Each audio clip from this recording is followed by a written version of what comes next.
Unbelievable, walang katumbas ang dinulot mong saya sa mga taong tinulungan mong hindi naging iba. Itinuring silang kapamilya kahit di mo kadugo. Ginabayan, inalalayan mo sila ng totoo. Tunay na walang katulad, kaya ka pinagpapala sa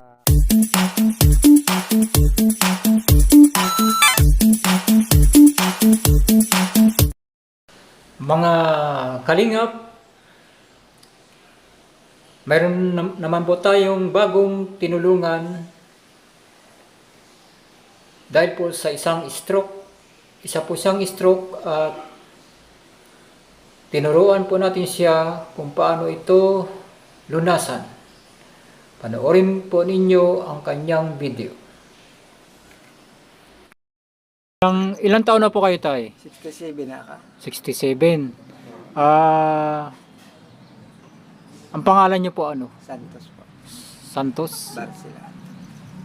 Santos ang pangalan niyo, apelyido yung Barcelon. Tatay Santos. Pwede niyo po ibahagi yung stroke niyo kung paano nangyari yan na tumigas yung kamay niyo po. Pero yung paa niyo hindi naman tumigas. Hindi man tagis. Kamay niyo lang po yung tumigas.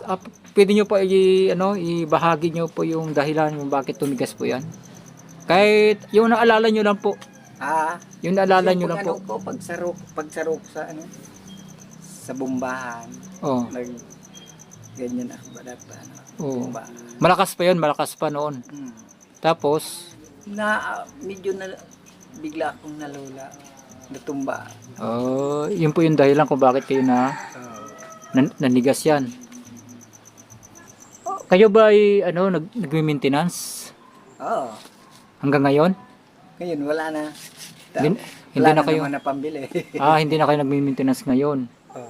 Pero ang tanong po dito, kailan po kayo nag-umpisa nag-maintenance? Ilang taon po kayo yung umpisa po ng nag-maintenance kayo, ilang taon po kayo? Ay mga siguro. Mga 65 na pa. Nag-maintenance po kayo, umpisa na nag-maintenance kayo, 65. Pero nung nagsimula kayo na nag-maintenance, wala naman kayo naramdaman sa katawan, okay naman. Nagtatrabaho pa kayo? Hindi na ako nakatrabaho. Nung nag-maintenance na kayo? Ibig sabihin, nung nag-maintenance na kayo, hindi na kayo nagtatrabaho? Hindi na, nagpara, ganyan na, gaano na sana. Ilang taon po kayo nag-maintenance? Mga siguro mga labi man paduwang taon hanggang siguro para pag wala ba talagang pera. Siyempre hindi ka makabili naman na pang tinta. Opo. Sa lugar wala man yan sa barangay. Nawawalaan man. Ay kung yaon, kumura baga.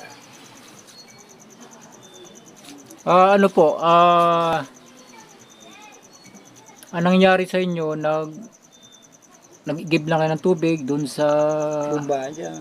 yung ang tawag niyan, yung deep yun? Bumba doon? Deep yun? Deep well ba ang tawag diyan? Deep well? Yung binubomba yung tubig. May Tapos nalula kayo. Oo, bigla akong Nakaramdam ng lula. Buminaba sana ako. Ngayon po, yung naramdaman nyo po, hindi lang kayo nakakaramdam yan. Halos buong mundo po nakakaramdam yan.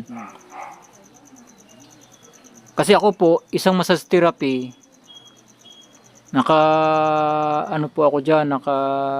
ibig sabihin, yan ang trabaho ko. Kaya, hindi maiwasan na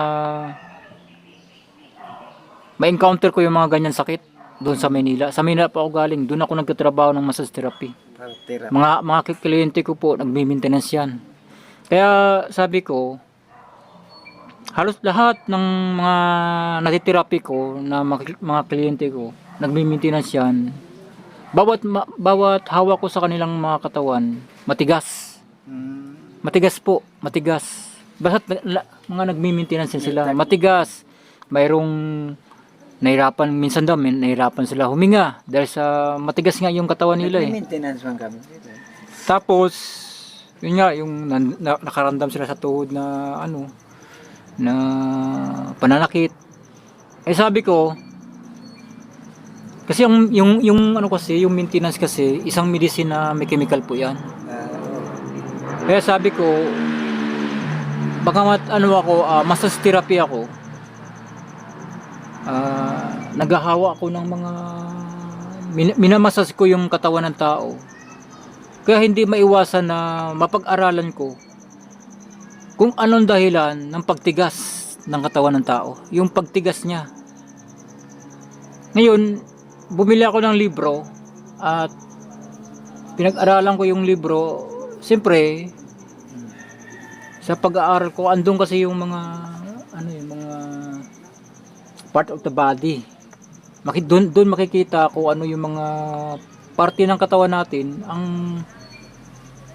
napipinsala o yung tumitigas. Napag-aralan ko po doon sa libro na ang tumitigas pala dyan, yung litid natin, hindi ugat.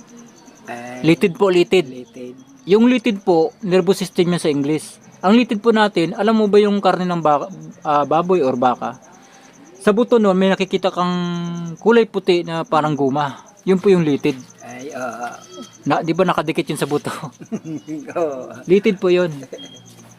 Ngayon po, ngayon po, doon sa litid na yon, yun po yung tumitigas. Anong dahilan bakit tumitigas yung litid natin? Dahil po doon sa pagtaas ng acid. Ngayon, ano ba yung nagpapataas ng acid? Mga chemical po yun na pumapasok sa katawan ng tao. Yung katulad ng bitsin, Ginisamix, magic syrup, toyo, patis, suka, mantika, chichirya, soft drinks, alak. May chemical po yan. Lahat ng nabibili natin sa department store na nakakain natin. Tapos grocery. Kasi may mga chemical po yan. Kasi umaabot ng buwan yan eh. Umaabot po ng buwan yan. Kaya may chemical, kasi lahat yan, pag mayroong expiration date na mga pagkain, ibig sabihin may chemical na inilagay dyan. Na yung chemical po na yon, pag pumasok sa katawan natin, yun ang nagpapatigas ng litid natin or nervous system. Ngayon po, yung sakit po ninyo na naranasan ninyo, di ba, nalula kayo, at nang pagkatapos nyo lula, nanigas na yan. Yan ang nalula kayo, pagkatapos ng lula ninyo, nanigas yun. Kasi po, yung pagkalula ng isang tao, pagtaas ng acid yun. Tumaas po yung acid ninyo. Tapos, nung matapos na ang epekto nun, yung kanang kamay nyo, yung tumigas. Yan hanggang ngayon na po. Ilang taon na po yan na tumigas? Hanggang na kaya mga tulunang taon yun. 3 taon na. Sobraw na. Hindi pa rin ngayon. Bagamat andito po ako, 4 ay 5. kasi yan po ang trabaho ko. Talagang naghahanap talaga ako ng stroke para tulungan, ituro kung paanong paraan para lumambot po yan. Kasi po, hindi lang po ako dito nakarating, kundi doon sa bayan ng Dulsol, marami na akong stroke na tinuruan. Ngayon, sa una na ginawa ko, nagkaroon ng kahit paano ginhawa. Ibig sabihin ng ginhawa, lumuwag. Kasi ano yan eh.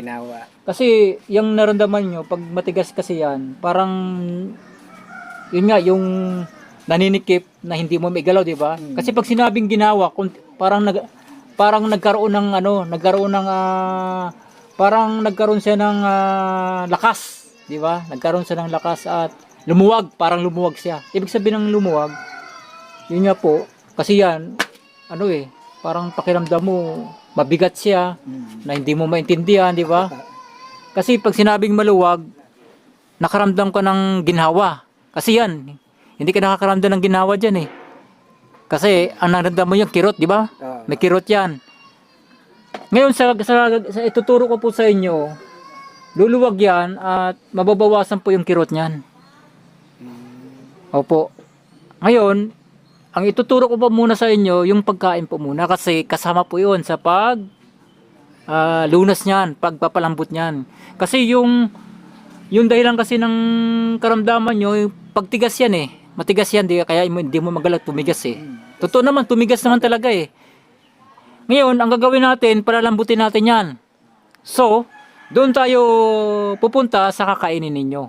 Para lumambot po yan. Una-unang kakainin ninyo, kamote, saging na saba, berde ang balat. Ngayon,